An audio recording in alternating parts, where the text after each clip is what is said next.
Hello friends, welcome back to my channel Rashika's Study Platform. Today we study Civics chapter 1st class 7 का on equality. Okay तो equality में actually means क्या होता है? समानता. ठीक है, एक समान. ओके तो चलिए शुरू करते हैं. On equality. India is a democracy. India क्या है? एक democracy. Equality is a key feature of democracy and influences all aspects of its functioning. क्या है equality? Equality is a key feature of democracy. Okay, and influence all aspects of its functioning. In this chapter, you will read more about equality, what it is, why it is important in a democracy, and whether or not everyone is equal in India. तो इस chapter में आप mainly ये पढ़ेंगे कि equality क्या है, क्यों है, क्यों इम्पोर्टेंट है डेमोक्रेसी में, एंड वेदर और not everyone is equal in India. तो शुरू करते हैं. Equal right to vote. सबको अधिकार है वोट देने का. तो let's begin by looking at Kanta story. तो ये बहुत ही मस्त सी स्टोरी है. ये हम पढ़ेंगे इसको. Who is standing in a line. एक लाइन में खड़ी थी वो. To cast her vote on election day. ताकि वो अपना वोट दे पाए. In a democratic country in like India, all adults irrespective of what religion they belong to, how much education they have had, what caste they are, or whether they are rich or poor, are allowed to vote. तो ये मायने नहीं रखता कि आप कौन से religion से बिलोंग करते हो, आप एजुकेटेड हो कि नहीं हो, आपकी कास्ट क्या है, आप अमीर हो या गरीब हो. तो ये मायने नहीं रखता. आप अपना वोट दे सकते हो. पर हाँ, एक ही वोट दिया जाता है. चाहे कितना ही अमीर व्यक्ति हो, चाहे कितना ही गरीब व्यक्ति हो, वोट तो एक ही दिया जाएगा. ओके तो ये लास्ट वाला हम बाद में ही देखेंगे. ओके तो आगे शुरू करने से पहले मैं आपको एक बार कांता की स्टोरी समझाती हूँ. ओके तो कांता क्या थी? एक डोमेस्टिक वर्कर थी. मतलब वो जैसे ही भैंस को बकरियों को चराना and this all and this. तो ये काम करती थी कांता. तो एक दिन वो लाइन में खड़ी थी और वो सोच रही थी कि यार तो उसी दिन उसकी बेटी बीमार हो जाती है. तो वो उसकी हॉस्पिटल की भी लाइन में लगती है. जैसे वो वोट देने के बाद उसकी बेटी फिर बीमार हो जाती है. फिर वो जाती है अपनी बेटी को लेके, फिर वो हॉस्पिटल की लाइन में लग जाती है. अब आप ये सोच रही थी कि इधर, अब भाई आप तो जानते ही हो कि गवर्नमेंट हॉस्पिटल कैसे होते हैं और प्राइवेट हॉस्पिटल कैसे होते हैं. तो आपको पता है ये बात कि गवर्नमेंट हॉस्पिटल में फैसिलिटीज़ कम होती है और प्राइवेट हॉस्पिटल में अच्छे से सब कुछ होता है, पर पैसे बहुत ज़्यादा लगते हैं. बस पैसे से ज़िंदगी चलती है. ओके ऐसा मानना है लोगों का. तो वो ये मानती थी कि उस लाइन में वोट देने में तो सबका अधिकार है. चाहे कोई उसका मालिक जो था ना, वो भी उसी लाइन में खड़ा था. वो भी, और उसका मालिक थोड़ी ना ऐसे हर कोई हॉस्पिटल में जाता हो भाई. वो ये सोच रही थी कि उसका मालिक तो देखो बड़े बड़े हॉस्पिटल में जाता होगा. वो ये सोच रही थी और मेरे को यहाँ जाना पड़ रहा है. और फिर वो जो वोटिंग वाली लाइन थी, उसने सोचा कि वहाँ तो हम दोनों सेम ही है, हम दोनों का इक्वल है, पर यहाँ हमारे साथ डिस्क्रिमिनेशन हो रहा है. बहुत ज़्यादा हमारे साथ भेदभाव हो रहा है. उसको पता चल रहा है कि हम इक्वल नहीं हैं. वो हमसे ज़्यादा रिच है, हम उनसे पुअर है. पर जो वोट की लाइन है, मुझे उसमें ऐसा लग रहा था कि हम सब एक समान हैं. तो वो उसका सोचना कुछ ऐसा ही था. अब भाई उसके पास पैसे नहीं थे, तो वो क्या करती है, अपने जहाँ वो सफाई करती थी, तो वहाँ जाती है और उनसे बोलती है कि मुझे प्लीज़ उधार दे दीजिए. उधार नहीं, मुझे एडवांस पैसे दे दीजिए कुछ. मैं आगे के काम के पैसे नहीं लूँगी और 1-2 महीनों मुझे उसके पैसे दे दीजिए आप. तो वो लेती है और फिर अपनी बेटी को फिर हॉस्पिटल में, गवर्नमेंट हॉस्पिटल में दिखाने ले जाती है. ओके तो ये स्टोरी एक्चुअली आपको बताती क्या है, मुझे ये बताइए, कमेंट सेक्शन में लिखिएगा।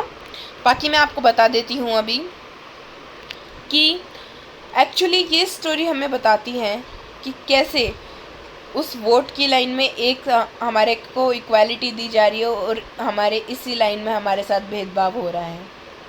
तो आप भी समझ रहे होंगे। ओके, तो चलिए हम अब आगे देखते हैं, एक बार देख लेते हैं। But as her day goes on, Kanta becomes less certain about what this equality really means. क्या होता है equality really? Her daughter is sick but she can not take the day off from work because she needs to borrow money from her employers to take her child to the doctor. तो आपको समझ ही आ रहा होगा, मैंने वैसे story समझा दी है। Her job as a domestic help tries her out and finally she ends her day by again standing in a long line. This line in front of the government hospital is unlike the one in the morning. अब हम देखते हैं, तो वो थी उसकी story. तो अब हम देखते हैं अदर काइंड्स ऑफ इक्वालिटी, और क्या टाइप्स की, मतलब कैसी और इक्वालिटीज़ है, देखते हैं। तो apart from being poor people in India experience in equality, तो आप सभी जानते होंगे, हम कई लोग खुद हैं इस दुनिया में जो उनको नीचा दिखाने की कोशिश करते हैं कि तू तो गरीब है भाई, हम अमीर हैं। तो ऐसे कई लोग हैं इस दुनिया में। या फिर आपके जैसे कोई गोरा व्यक्ति है और एक काला व्यक्ति है, तो वो गोरा व्यक्ति ज़रूर ना ज़रूर कोई ऐसा गोरा व्यक्ति तो होगा जो काले को चिढ़ाता होगा। तो मतलब एक तरीके से इसी को ही हम इनइक्वालिटी बोलते हैं। अगर हम उसको भी हमारी तरह ही माने कि हाँ भाई है तो इंसान ही ना, आप भी तो इंसान हो, हम भी तो इंसान ही हैं, कलर क्या मायने रखता है ना। तो कुछ लोग होते हैं, जैसे अब हम पढ़ते हैं आगे। One of the more common forms of inequality in India is caste system. एक सबसे गंदा जो मतलब माना जाता है कॉमन इनइक्वालिटी का जो केस है वो है कास्ट का सिस्टम। जैसे अब पढ़ते हैं। Now let us read a story about the experiences of a Dalit child attending school. तो एक्चुअली दलित क्या होता है? Dalit is a term that the so called lower caste use to address मतलब देमसेल्व्स। तो जैसे पहले क्या होता था, 4 टाइप की कास्ट होती थी। कितने टाइप की? 4 टाइप की। पहली क्या होती थी? पहली मैं आपको लिखती नहीं हूँ, मैं बता देती हूँ। ब्राह्मण, सबसे पहली कास्ट होती ब्राह्मण। फिर होती थी क्षत्रिय, फिर होती थी वैश्य, और फिर होती थी शूद्र। तो शूद्र भी 2 प्रकार के होते थे, अशूद्र, ठीक है, महाशूद्र कुछ ऐसा, अशूद्र कुछ होता है। तो उस टर्म को, जो शूद्र वाला जो टर्म है, उसको ही दलित के रूप में लोग मतलब उसको दलित के रूप में मानते हैं। तो दलित एक्चुअली क्या होता है, लोअर कास्ट के जो पीपल होते हैं उनके लिए वर्ड यूज़ करा जाता था दलित। ओके, तो अब हम वो पढ़ेंगे, एक्सपीरियंस पढ़ेंगे एक दलित बच्चे का जो एक स्कूल अटेंड कर रहा है। ओके, तो चलिए पढ़ते हैं। ओके, अदर काइंड्स ऑफ वही है। Okay, Om Prakash Valmiki is a famous Dalit writer. तो कौन है वो स्टूडेंट जो है? वही है ओम प्रकाश वाल्मीकि, जिसने लिखी है हिज ऑटोबायोग्राफी जूठन। उसने क्या लिखी है? खुद की एक ऑटोबायोग्राफी। क्या होती है? एक आत्मकथा लिखी है जूठन नाम की। अब आपसे कोई पूछे जूठन का मतलब क्या होता है, तो जूठन एक्चुअली मीन्स कि जब भी हम कोई शादी में जाते हैं, हम कहीं खाना खाते हैं, तो जो खाना बच जाता है ना, उसको कौन खाता है पता है आपको? दलित खाते हैं। मतलब इसके लिए जो टॉपिक रखा है वो बहुत ही अच्छा टॉपिक जूठन रखा है। He talks about his experience of growing up as a Dalit boy. वो इसमें बताता है कि कैसे वो एक दलित बच्चा कैसे मतलब ग्रो करता है, मतलब कैसे उसकी लाइफ में क्या क्या उसको परेशानियाँ झेलनी पड़ती थी एक दलित होने के कारण। Om Prakash was made to sweep the school and the playground and his only came to an end when his father, who happened to be passing by saw his son sweeping। तो एक्चुअली क्या था, तो ओम प्रकाश जो था वो उसको स्कूल, भाई पता है आपको, जो दलित बच्चे होते थे ना, उनको है ना दरियों पे नहीं बिठाते थे, उनको नीचे बिठाते थे। अगर चेयर्स होती थी, चेयर्स पे बड़े कास्ट के मतलब जो हायर कास्ट के लोग होते उन उनके बच्चों को बिठाते, और जो दलित होते बेचारे उनकी क्या बीतती होगी, वो नीचे उनको नीचे बिठाते थे। तो और उनको दूर कर देते थे कि तुम उस कॉर्नर में जाके बैठो, तुम्हारा इधर बैठने का कोई हक नहीं है। तो अगर आपके साथ कोई ऐसा करे तो आपको कैसा लगे, आपको अच्छा लगे? नहीं, आजकल तो ऐसा होता नहीं है, ऐसा बिल्कुल ही नहीं होता। मतलब ये केस बहुत कम सुनने में आते हैं कि भाई दलित के ये लोअर कास्ट के आपकी क्लास में होता है, ऐसा नहीं होता किसी। अब होता ही नहीं है, थोड़ा बंद हो गया है, मतलब बिल्कुल ही बंद हो गया है, अब तो खैर नहीं होता, पर पहले ऐसा ही होता था। तो ओम प्रकाश जो वाल्मीकि थे उनको उनसे पहले मतलब है ना, जो दलित होते हैं उनसे टॉयलेट साफ करवाना, झाड़ू लगवाना, तो मतलब आप जो गंदा काम होता था ना सब उनसे ही करवाते थे। दलित वो समझते थे कि दलित है ही ऐसे, इनको यही करवाने लायक है ये, है ना। तो ओम प्रकाश जो थे उनमें से एक थे। तो वो एक बार झाड़ू निकाल रहे थे अपने प्लेग्राउंड और उसकी, तो एक बार उसके पापा आ गए। तो उसके पापा ने देखा, फिर भाई अगर आपके मम्मी पापा आपको स्कूल में झाड़ू लगाते हुए देख रहे हैं तो वो शिकायत नहीं करेंगे प्रिंसिपल सर के पास। तो उसके पापा जाते हैं, उसके पापा बोलते हैं कि भाई ये क्या करवा रहे हो हमारे बच्चे से, हम स्कूल भेजते इसको पढ़ने के लिए, ना कि तुम्हारे ये काम करवाने के लिए। उन्हें 1-2 दिन लग जाते हैं साफ़ करते करते स्कूल, मतलब डेली करते थे वो। तो भाई वो छोटे ही थे, ज़्यादा 4th क्लास में थे वो। तो भाई अब ऐसे थोड़ी ना, मतलब उनके पापा फिर आके लड़ने लग जाते हैं स्कूल वालों से कि मेरे बेटे को ऐसे स्कूल साफ क्यों करवा रहे हो, वो पढ़ने आता है स्कूल, ना कि तुम लोगों की सफाई करने आता है। तो ऐसे मतलब उनमें काफ़ी लड़ाई झगड़ा हो जाता है। तो ये थी ओम प्रकाश वाल्मीकि की किताब जूठन। तो आपको ये याद रखना है कि उनकी ऑटोबायोग्राफी का नाम क्या है, जूठन। और उन्होंने उसके अंदर क्या लिखा है, एक दलित की लाइफ लिखी है। ओके, एक दलित चाइल्ड की लाइफ लिखी है। अगर आपसे सवाल पूछ ले कि वो एक बायोग्राफी है कि ऑटोग्राफी, तो क्या है, सॉरी ऑटोबायोग्राफी है। ओके, तो ये थी उनकी स्टोरी। अब हम एक और स्टोरी पढ़ेंगे, वो है mister and Mrs Ansari. Okay, the second story is a story about Mr. and Mrs. Ansari, who were looking to rent an apartment in the city. They had the money, and so paying at the rent was no problem. तो जो Mrs and mister Ansari हैं वो rent पे घर ढूंढ रहे थे, और उनके पास पैसों की भी कोई दिक्कत नहीं थी, मतलब अच्छा खासे है, वो मिडिल क्लास फैमिली से बिलोंग करते थे। तो उनको रेंट पे एक अपार्टमेंट चाहिए था। They visited the first apartment when the landlady found out their names. She made an excuse about how she could not rent the house to someone who ate meat because the building did not have any non-vegetarian residents. तो एक बार वो मतलब वो firstly visit करे थे एक apartment में। तो वहाँ की जो लैंडलेडी थी, जब उन्होंने अपना नाम बताया उनको, तो आप समझ रहे हैं जो अंसारी होते हैं वो एक्चुअली जो मतलब मुस्लिम जो कास्ट होती है, मतलब मुस्लिम जो रिलीजन होता है उससे बिलोंग करते हैं। तो वो नॉन वेज खाते थे, तो एक्चुअली उनको घर रेंट पे नहीं दिया गया। बताइए आप, पता है किस कारण से? क्योंकि वो नॉन वेज खाते थे। तो अब ये कोई बात नहीं होती है, अगर वो वेजिटेरियन हो नॉन वेजिटेरियन हो वो उसकी इच्छा, but this is a discrimination, ये एक इनइक्वालिटी है। ओके, तो उसने बताइए इसी कारण उसको रेंट पे नहीं दिया फ्लैट की, मतलब रेंट पे अपार्टमेंट नहीं दिया कि वो नॉनवेज खाते थे। उसने जैसे तैसे करके, मतलब उसके नाम सुनते ही उसने मना कर दिया लैंडलेडी ने कि नहीं, मैं ये रेंट पे नहीं दे सकती क्योंकि आप लोग मीट खाते हो, आप लोग नॉन वेजिटेरियन हो। Okay,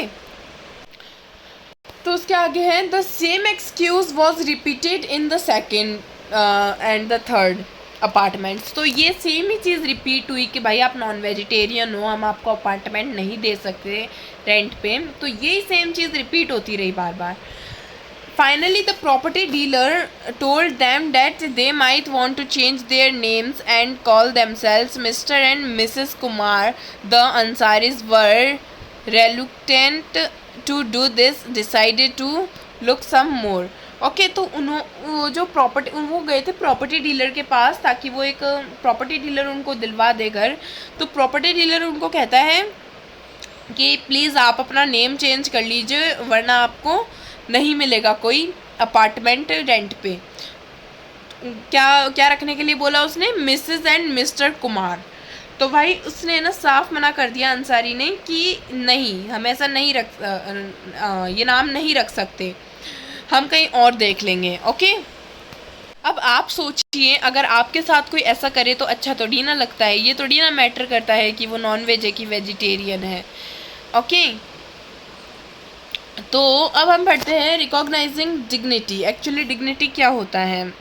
you have understood by now that the caste we are born into, the religion we practice, the class background we come from, whether we are male or female, these are often the things that determine why some people treated unequally.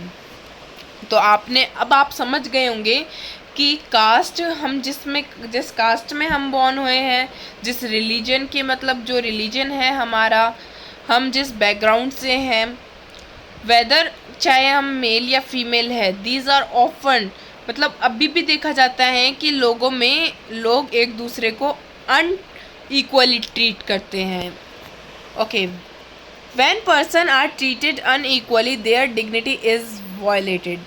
तो मतलब जो अगर unequally people वो treat किए जाते हैं तो वो डिग्निटी इज़ वायलेट, उनकी डिग्निटी जो होती है वो वायलेटेड हो जाती है.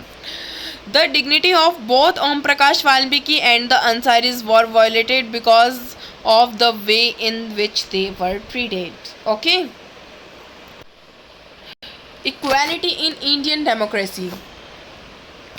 The Indian Constitution recognizes every person as equal. This means जो इंडिया का इंडियन जो कॉन्स्टिट्यूशन है वो ये बोलता है कि हर एक पर्सन को इक्वली ट्रीट करा जाएगा. This means that every individual in the country including male and female persons from all castes, religions, tribes, educational and economic backgrounds are recognized as equal. इसका मतलब ये कि हर एक व्यक्ति जो कोई भी कंट्री से हो, मेल या फीमेल हो, किसी भी कास्ट से हो, किसी भी रिलीजन से हो, किसी भी ट्राइब से हो, और मतलब एजुकेटेड हो या ना हो. ओके. चाहे एजुकेशनल बैकग्राउंड से हो या ना हो, एक इकोनॉमिक बैकग्राउंड से हो या ना हो, पर वो ट्रीट तो इक्वल ही करा जाएगा. This recognition of equality includes some of the following provisions in the constitution. First, that every person is equal before the law. Okay. Second, no person can be discriminated against on the basis of their religion, race, caste, place of birth or whether they are male or female. कोई भी किसी के साथ भेदभाव नहीं करा जाएगा on the basis किसी के रिलीजन के ऊपर, रेस के ऊपर, कास्ट के ऊपर, प्लेस ऑफ बर्थ के ऊपर, और वेदर दे आर मेल और फीमेल. कुछ लोग ऐसे भी करते थे कि जैसे फीमेल ये नहीं कर सकती, मेल ये नहीं कर सकता, फीमेल मतलब अधिकतर जो वो डिस्क्रिमिनेट होता था वो फीमेल पे होता था कि फ़ीमेल घर के बाहर नहीं निकल सकती, मतलब कोई लेडीज़ घर के बाहर नहीं निकल सकती. आपको पता है ना कुछ पहले के मतलब ये जो होते थे रिवाज वगैरह कि भाई लड़कियों को स्कूल नहीं भेजेंगे, लड़कों को स्कूल भेजेंगे, लड़कियाँ थोड़ी ना रोती है, सॉरी लड़के थोड़ी ना रोते हैं, लड़कियाँ रोती है, ऐसे ऐसे मतलब जितने भी वो है ना डिस्क्रिमिनेशन है ना जितने के भी साथ वो नहीं होगा. अब ये कहता है हमारा कॉन्स्टिट्यूशन, हमारा संविधान. Third, every person has access to all public places including playgrounds, hotels, shops and markets. पहले क्या होता था कि मतलब जितना दलित जो होते थे उनको मतलब मैं बताया जैसे कि जो लोअर कास्ट के लोग होते थे वो कहीं भी नहीं मतलब कहीं शॉप्स वगैरह में भी इंक्लूड नहीं होने देते थे उनको, और प्लेग्राउंड्स में भी नहीं, होटल्स में भी कहीं नहीं जाने देते थे उनको. पर अब हर एक कहीं भी जाने के अलाउ है, उसकी इच्छा के अनुसार करने के लिए अलाउ है. Fourth, untouchability has been abolished. तो पहले ये भी होता था कि भाई जहाँ से है ना ये लोअर कास्ट का जो व्यक्ति गया है ना इस जगह झाड़ू लगा दो, ताकि क्योंकि ये जगह जो है अब पवित्र हो गई है. मतलब पवित्र भाई ब्राह्मण की जगह को मानते, भाई ये तो पवित्र जगह है, यहाँ तो ब्राह्मण है, और उनकी जगह को मानते कि उनको तो टच करने से ही जो जिस व्यक्ति ने उसको टच करा है वही पूरा अपवित्र हो जाता है, ये मानते थे. Okay, issues of equality in other. In the United States of America, the African Americans whose ancestors were the slaves who were brought over from Africa continue to describe their lives as largely unequal. तो क्या था जो USA था, the African Americans कौन होते हैं? जो Africa में पैदा हुए हो और अमेरिका में वो रहते हो, तो उनको बोलते हैं हम अफ्रीकन अमेरिकन्स. उनको हम एफ्रो अमेरिकन्स भी बोल सकते हैं. एक minute,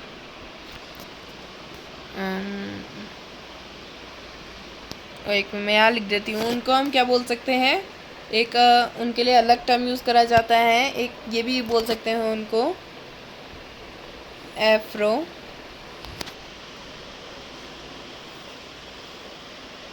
Americans. Okay, Afro Americans भी हम उन्हें बोल सकते हैं.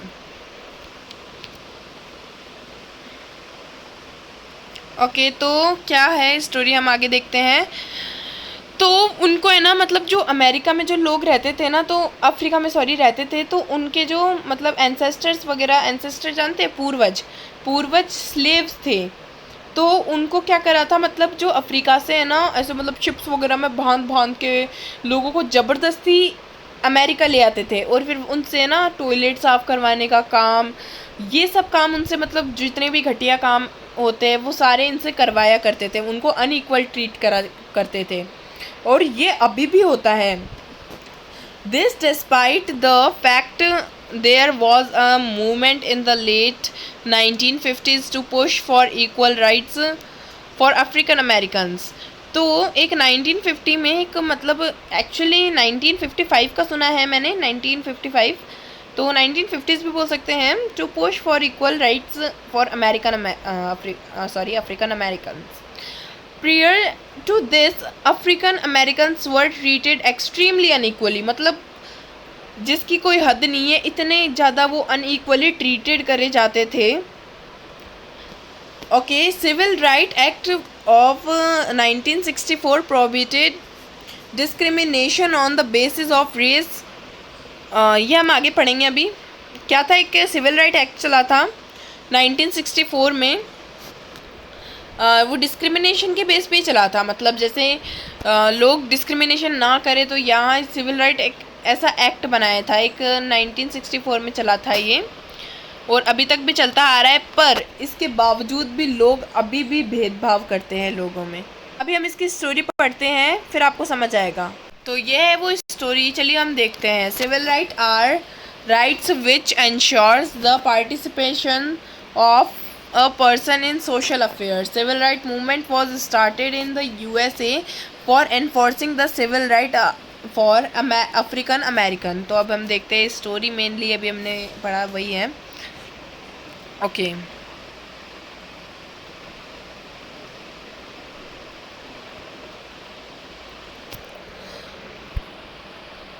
Rosa Parks was an American civil rights activist who is famously known for Montgomery bus boycott,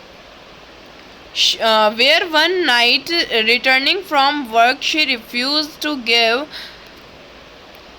up her seat for a white person. This act of Rosa Parks sparked the beginning of movement which resulted in recognition of civil rights to African Americans। तो एक रोज़ा park की जो story थी वो ये थी कि एक बार वो अपने काम करके, मतलब वो अफ्रीकन और अमेरिकन थी, अफ्रीकन अमेरिकन थी वो। तो वो एक बार लौट रही थी तो अपने वर्क से बस में काम कर कर, तो वो एक सीट पे बैठती है। अब भाई एक उनको क्या बोलते थे उस वक्त, ब्लैक पीपल। तो एक है ना वाइट पीपल आया, एक वाइट पर्सन आया, वो बोलता है हे स्टैंड अप, मतलब उनके इंग्लिश में वो बोलता है कि खड़ी हो जाओ, ये जगह तुम्हारी नहीं है, यहाँ मैं बैठूँगा। फिर वो साफ मना कर देती है, नहीं मैं तो नहीं खड़ी होंगी। फिर वो बोलता है कि खड़ी हो जाओ यहाँ से, मैंने कहा हम, मेरा हक है यहाँ बैठने का, तुम ब्लैक लोगों का हक नहीं है, अगर वाइट कुछ कह रहा है तो तुम्हें उसकी बात माननी पड़ेगी। तो वो खड़ी नहीं होती है। यहीं से स्टार्ट होती है एक, मतलब 19, ये बात तो 1955 की है, 1 दिसंबर 1955। और ये जो सिविल राइट एक्ट था ये शुरू हुआ था, ये किस में बिगिन हुआ था, 1964 में। उसके 9 साल तक मतलब वहाँ पे लड़ाई झगड़े होते रहे। एक्चुअली क्या था ना, वहाँ की पुलिस भी जो थी ना वो गोरी थी, तो उनके बीच में भी लड़ाई होती थी कि भाई, मतलब गवर्नमेंट जो थी वो ऐसे मानती थी कि भाई हम भी तो गोरे हैं, मतलब अमेरिका की गवर्नमेंट, हम भी तो गोरे हैं, हम उनको कैसे कंपेयर कर सकते हैं हमसे, ये सही है कि उनको अनइक्वल ट्रीट करा जाए। तो अभी भी खैर वहाँ पे बहुत न्यूज़ आती है, 99% एक ना एक न्यूज़ तो वहाँ की होगी, आप ज़रूर जाके देखिएगा। ओके, न्यूज़ में तो ओके, अब आगे देखते हैं हम चैलेंज ऑफ, तो वो थी स्टोरी रोज़ा पार्क्स की। अब हम आगे पढ़ते हैं challenge of democracy. There are always communities and individuals trying to expand the idea of democracy and push for a great recognition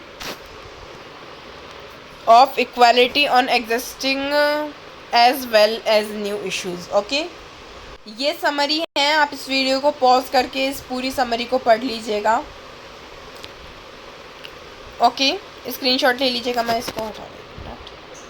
अब स्क्रीनशॉट ले लीजिएगा इसका, या फिर इसको पॉज करके पढ़ लीजिएगा। ओके, तो ये था हमारा आज का चैप्टर ऑन इक्वालिटी। तो चलिए अब अगले चैप्टर में मिलेंगे हम लोग। तो इसी के साथ thank you for watching this video,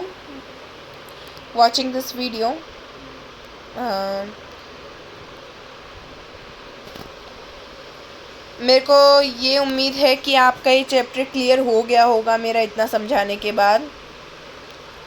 तो thank you, bye, sorry video. Okay, bye.